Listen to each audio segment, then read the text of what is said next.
भारत का सबसे बड़ा राज्य, 20 करोड़ से ज्यादा की आबादी। कभी सोचा है कि इतने बड़े प्रदेश में शिक्षा कैसे पहुंचती होगी? चलिए, आज उत्तर प्रदेश की शिक्षा की इसी कहानी को समझते हैं, जो आंकड़ों, चुनौतियों और एक शानदार विरासत से मिलकर बनी है। हमारी इस पड़ताल का जो आधार है वो है ये नोट्स।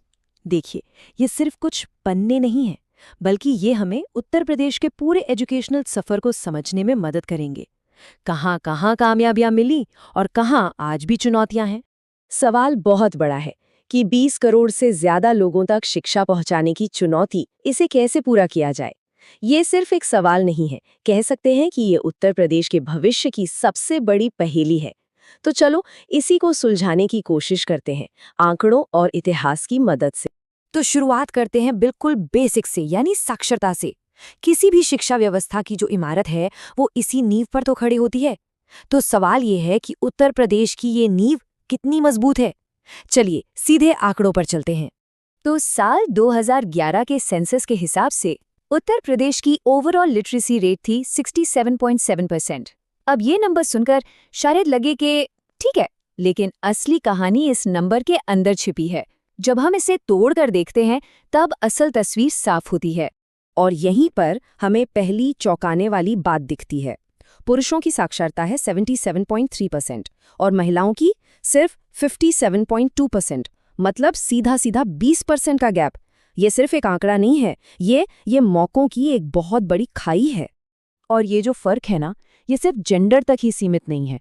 अब जरा जिलों को देखिए। एक तरफ है गौतम बुद्ध नगर, जहां लिटरेसी रेट 80% से भी ज्यादा है, और दूसरी तरफ है श्रावस्ती, जहां ये 50% तक भी नहीं पहुंच पाती। ऐसा लगता है मानो एक ही राज्य में दो अलग अलग दुनियाएं बसती हों। और एक और मजेदार बात देखिए, जब हम इसे आर्थिक क्षेत्रों के हिसाब से देखते हैं तो एक सरप्राइज मिलता है। बुंदेलखंड, एक ऐसा इलाका जिसे हम अक्सर विकास में पिछड़ा हुआ मानते हैं, वो लिटरेसी में बाकी इलाकों से आगे है। ये दिखाता है कि शिक्षा की कहानी कितनी कॉम्प्लेक्स है, सीधी सपाट बिल्कुल नहीं। तो ये तो थी लिटरेसी यानी साक्षरता की जमीनी हकीकत। चलिए अब जमीन से उठकर उन मजबूत स्तंभों की बात करते हैं जिन्होंने सिर्फ यूपी ही नहीं बल्कि पूरे देश के इंटेलेक्चुअल फ्यूचर को शेप दिया है। हम बात कर रहे हैं यहाँ की ऐतिहासिक यूनिवर्सिटीज की। और इस लिस्ट में सबसे पहला नाम आता है बनारस हिंदू यूनिवर्सिटी का, यानी BHU। साल 1916। ये सिर्फ एक यूनिवर्सिटी नहीं है, ये एक नेशनल हेरिटेज है। और हाँ, ये भारत की पहली सेंट्रल यूनिवर्सिटी थी। वैसे BHU की कहानी अचानक 1916 में शुरू नहीं हुई। इसकी नींव तो 1898 में ही रख दी गई थी, सेंट्रल हिंदू कॉलेज के तौर पर। फिर 1916 में इसे यूनिवर्सिटी का दर्जा मिला और 1921 तक ये पूरी तरह से काम करने लगी। एक ऐसी संस्था जो भारत में शिक्षा का एक नया चैप्टर लिखने वाली थी। और इतने बड़े विजन के पीछे जाहिर है कुछ महान लोग भी थे। इसमें एनी बेसेंट का नाम आता है और खासतौर पर महामना मदन मोहन मालवीय का।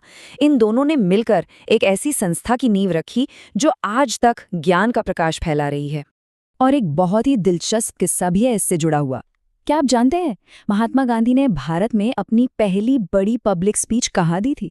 जी हाँ, यहीं BHU के शिलान्यास समारोह में। ये बात बताती है कि ये यूनिवर्सिटी शुरू से ही देश के लिए कितनी अहमियत रखती थी। अच्छा, अब चलते हैं इलाहाबाद यूनिवर्सिटी। इसे एक जमाने में ऑक्सफोर्ड ऑफ द ईस्ट कहा जाता था, और ये नाम ऐसे ही नहीं मिला था। यहाँ का एकेडमिक लेवल इतना ऊंचा था कि यहाँ से निकले लोग, चाहे वो पॉलिटिक्स हो या लिटरेचर, हर फील्ड में देश का भविष्य तय कर रहे थे। और इस ऐतिहासिक ट्रिकड़ी को पूरा करती है अलीगढ़ मुस्लिम यूनिवर्सिटी।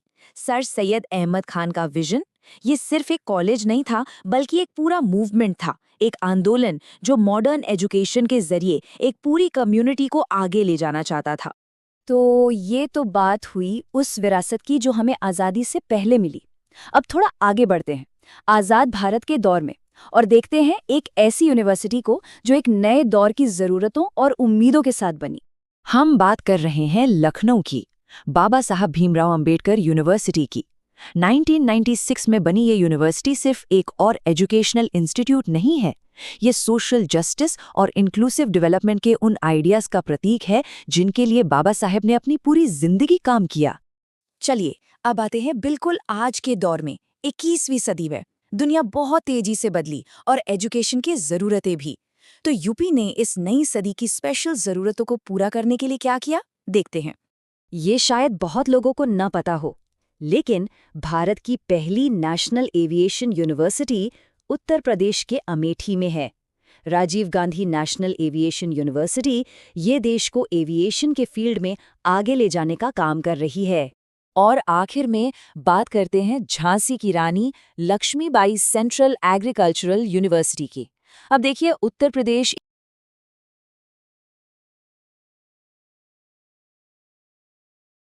एक कृषि प्रधान राज्य है। यहाँ की इकोनॉमी और कल्चर दोनों ही खेती से जुड़े हैं। तो जाहिर है, एक ऐसी यूनिवर्सिटी जो एग्रीकल्चर में नई रिसर्च और टेक्नोलॉजी पर काम करे, वो भविष्य के लिए बहुत ज़रूरी है। तो ये थीं वो 6 सेंट्रल यूनिवर्सिटीज़। हर एक का अपना इतिहास है, अपनी खासियत है। लेकिन जब हम इन सबको एक साथ देखते हैं तो एक बड़ी तस्वीर उभरती है।